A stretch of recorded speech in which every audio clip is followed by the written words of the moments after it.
Δύο από τις πολύ δυνατές συμμετοχές που έχουμε στο τελευταίο Drift Extreme είναι Παναγιωτόπουλος και Παναγόπουλος από την Καλαμάτα. Χαίρετε.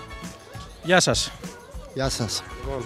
Περιμένουμε από εσάς με τα δύο ε30 με μοτέρ Mi 5 Και τα δύο Mi 5.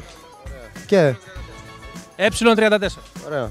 Λοιπόν, θέλω να μου πείτε πώς σας φαίνεται γενικότερα το τελευταίο event, το καιρός τι μας έκανε, πώς σας φαίνονται οι συμμετοχές. Είναι πάρα πολύ ωραία, παρόλο που γλιστράει, αλλά βλέπω και στεγνώνει τώρα. Είναι υπέροχα, παιδευόμαστε πιο πολύ. Οι συμμετοχές είναι αρκετές και καλές. Πιστεύω να πάμε καλά, θα στεγνώσει όπως βλέπετε η πίστα και όλα ωραία. Και περιμένουμε λοιπόν διπλά περάσματα και από τους δύο. Και από τους δύο φυσικά. Ωραία, πόλεμος λοιπόν. Για πάμε να δούμε τι γίνεται.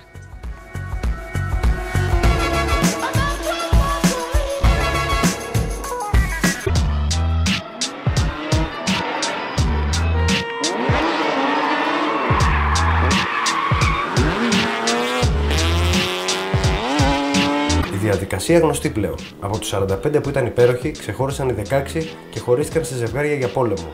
Ο πόλεμος θέλει στρατό, όπλα, στρατηγική και εχθρό. Στα μέγαρα λοιπόν, τα όπλα ήταν γυαλισμένα και οπλισμένα, η στρατηγική γνωστή, και όσο για τον εχθρό, καλύτερα ο καθένας να κοιτάει τις δυνατότητες του.